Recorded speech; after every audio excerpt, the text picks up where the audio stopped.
So it's actually a common experience, and it's not something that you can totally trust. Well, first of all, I mean, if we look at the history of scripture and religions and so on, or the history of kind of occults, visionaries and so on, this whole thing of a voice that speaks to somebody from outside is a pretty common, like, archetypal experience.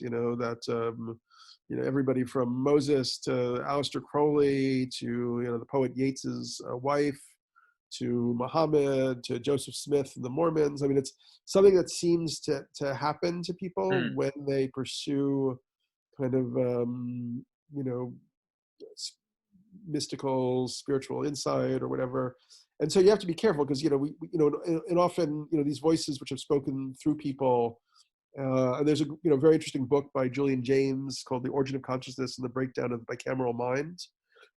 And he talks about how maybe originally we experienced what we now see as our self-consciousness as a voice that spoke through us from outside, and then this somehow became integrated as our ego over thousands of years. So it's actually a common experience, and it's not something that you can totally trust. These experiences seem to happen, and it does seem to be an influx of archetypal material from what Carl Jung talks about as the collective unconscious. Mm. And then you have to assimilate it and kind of integrate it and sort through it and so on. Like, to me, it seems to me that what I received and transmitted still seems to have kind of a high truth content. And I think one reason I wrote that book was that, I had that original transmission in 2003, and then that book came out in 2006.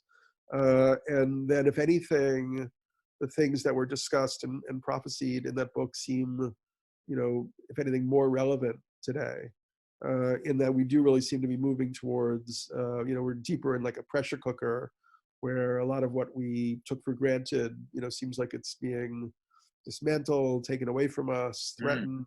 But I haven't really had like an ongoing relationship to that same other consciousness. But on the other hand, it does feel that it's still with me.